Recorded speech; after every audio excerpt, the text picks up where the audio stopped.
Hungary's economic outlook is under close watch as the central bank prepares for its upcoming rate decision. Hungary is no longer a democracy. According to Parliament rapporteur, the Ukrainian war has further undermined trust with Hungary across the EU. I wouldn't say we are living in a dictatorship, but there's less and less freedom day by day. In 2025, Hungary experienced something devastating. The country's inflation, which peaked at 25% in early 2023, the highest in all of Europe, has left permanent scars. Even now, with inflation at 4.3%, real wages are still struggling to recover from the collapse. Even as Europe recovered from the pandemic, when polled, there was one thing that affected Hungarians more than anything else: the cost of living. But here's the twist.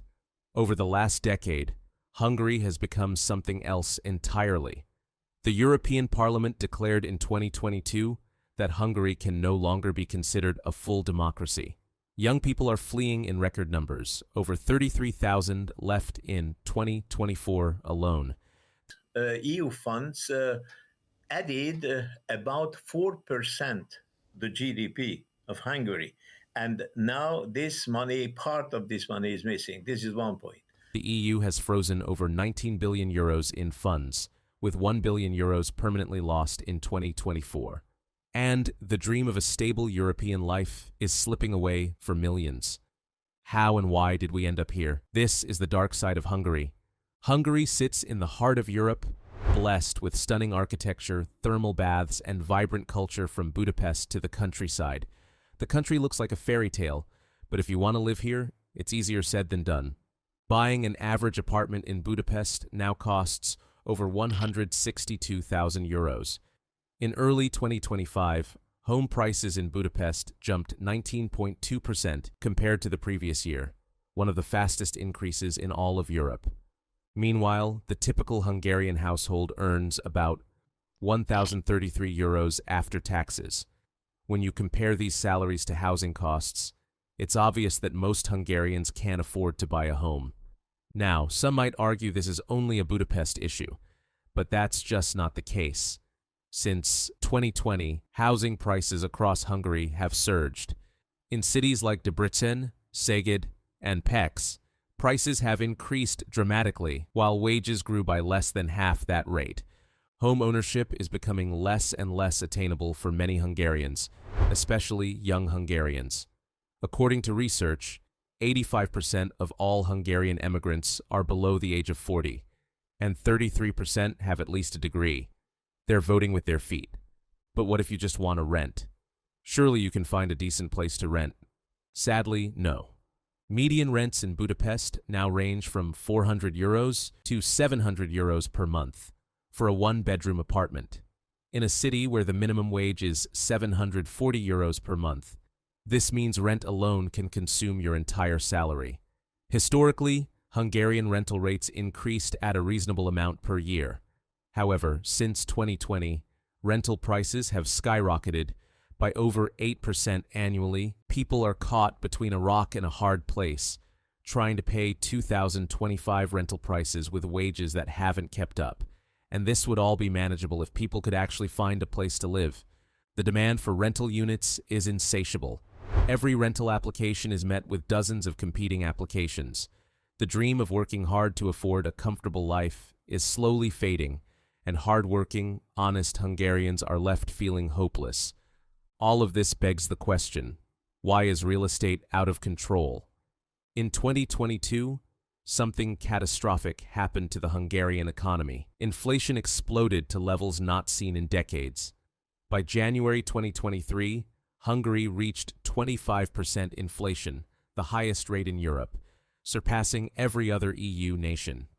Food prices alone increased by nearly 45% in early 2023. Imagine walking into a grocery store and paying almost half again as much for the same items you bought a year earlier. Energy costs, despite government price caps, still hit Hungarian households hard. The result? People's actual buying power dropped significantly. While wages went up by about 9 to 10% in 2024 to 2025, the extremely high inflation in 2022 to 2023 wiped out years of progress, As of September 2025, the average worker earned €1,786 before taxes and €1,235 after taxes. However, when adjusted for inflation, wages only grew by 5.5%, meaning workers are still trying to recover what they lost. For working families, this meant a devastating reality. You could work harder, get a raise, and still fall behind. But why did Hungary experience such extreme inflation compared to the rest of Europe? According to the IMF, a rapid recovery from the COVID-19 crisis, a series of exogenous shocks, and too loose a policy mix fueled inflation to its highest level in decades. The government's fiscal spending ballooned ahead of elections, pumping money into the economy at precisely the wrong time. Unlike most European countries that tightened monetary policy aggressively, Hungary's central bank has been more hesitant. The base rate has been maintained at 6.50% since September 2024 and into 2025, in light of persistent inflationary pressure, but it may be too little, too late. The result? Hungarian families are struggling to afford basic necessities. The gap between rich and poor is widening, and young people are making a simple calculation. They can't afford to build a life here. While housing prices surge and inflation ravages savings, Hungary faces another existential threat. It's losing its best and brightest. Between 2014 and 2024, Hungarians emigrating to other European Union nations constituted 37.8% of the nation's population. Decline. That's not a typo. Nearly 40% of Hungary's shrinking population is due to people simply leaving. Over 700,000 Hungarians now live abroad, more than 7% of the entire population. And these aren't random emigrants. 85% of all Hungarian emigrants are below the age of 40, and 33% have at least a degree, compared to 18% of the population as a whole. Where are they going? Germany has seen 55,000 new Hungarian residents since 2014. Austria gained 61,000, a 132% increase. The Netherlands added over 12,000.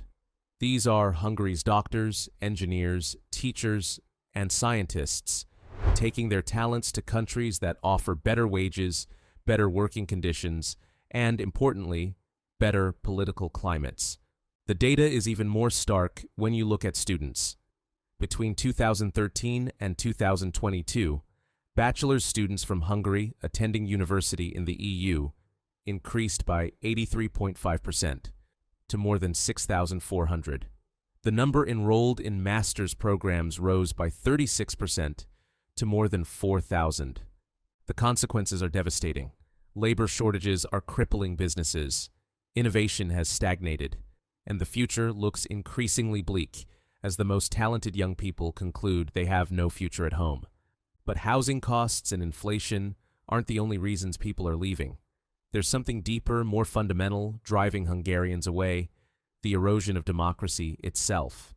In September 2022, the European Parliament made an unprecedented declaration: Hungary can no longer be considered a full-fledged democracy. This wasn't political rhetoric. It was an official assessment based on systematic evidence. Under Prime Minister Viktor Orbán's government since 2010, Hungary has undergone a dramatic transformation. The Hungarian government has systematically undermined judicial independence, media freedoms, and civil society, dismantling democratic institutions and consolidating power.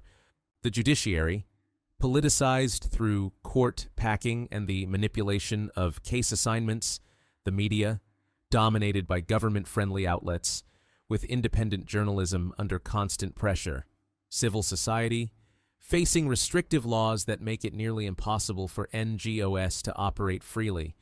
Universities have been transferred to public interest trusts, controlled by government loyalists, removing academic independence. The electoral system has been gerrymandered to favor the ruling party. Constitutional amendments have restricted LGBT rights, making Hungary an increasingly unwelcoming place for minorities. The corruption is staggering. The European Union has frozen €18 billion in funds. Yes, billion, with a B, due to concerns about corruption and rule of law violations. The Commission found that Hungary has made no progress on 7 of the 8 recommendations made last year, such as reforms on lobbying rules, the fight against high-level corruption, and the editorial independence of public media. This isn't just numbers on a page, it's 18 billion euros that could fund hospitals, schools, infrastructure, and jobs. Instead, it sits frozen in Brussels because the Hungarian government refuses to implement basic anti-corruption measures. While other European nations recover and grow, Hungary stagnates. The economy recorded average annual growth of only 0.6% year-on-year in Q3 2024, prolonging its malaise. Compare this to Poland, once Hungary's peer in Central Europe, which has seen robust growth and democratic strengthening, or the Czech Republic, which has maintained competitive wages and living standards. Hungary is being left behind. Hungary's GDP per capita tells a troubling story. At around 17,400 euros in 2022, it's barely half the EU average of 35,400 euros. Compared to 2018, gross average earnings increased by 45.1% in Hungary and by 19.8% in the EU 27, but inflation wiped out all those gains and more. The country suffers from a productivity problem. Innovation has ground to a halt. Government debt continues to rise. The debt-to-GDP ratio is projected to increase from 73.5% in 2024 to 74.9% in 2027. Meanwhile, the government spends lavishly on politically motivated projects, stadiums, propaganda, and benefits for loyalists, while healthcare and education crumble from underfunding. Foreign investment, once a strength of the Hungarian economy, is now uncertain. Companies see the frozen EU funds, the political instability, and the brain drain, and they think twice about long-term commitments. What will it require to fix Hungary? First, restore the rule of law. Implement genuine anti-corruption reforms. Restore judicial independence.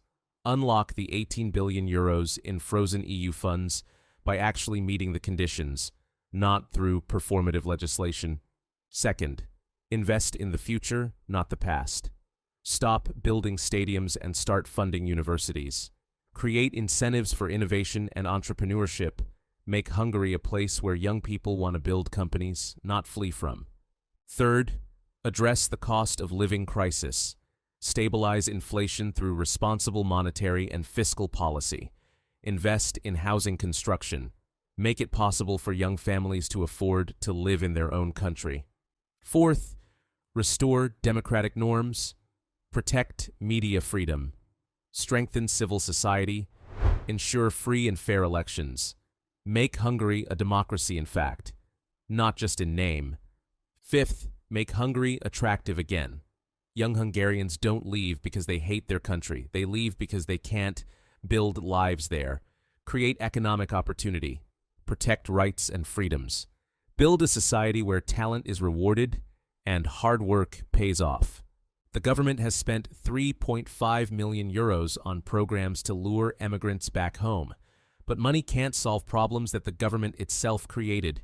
People don't want welcome centers and hotlines. They want functioning institutions, competitive wages, and a future worth building. If you were born after 1990 in Hungary, you've witnessed your country transform from a beacon of post-communist success into an increasingly autocratic state, hemorrhaging its best people. You've watched as housing became unaffordable, as inflation destroyed savings, as friends and family members left for Vienna, Munich, and Amsterdam. You've seen democratic institutions weakened and opportunities disappear. The conclusion is simple. Hungary's crisis runs deep. It cannot be solved by waiting for the next election or hoping for different politicians. It requires a fundamental commitment to democratic values, economic opportunity, and respect for every citizen. You are the solution. Your voice matters. Your vote matters. Your decision to stay or leave matters. The question is, will Hungary choose a future worth staying for, Subscribe for more European economics and policy analysis.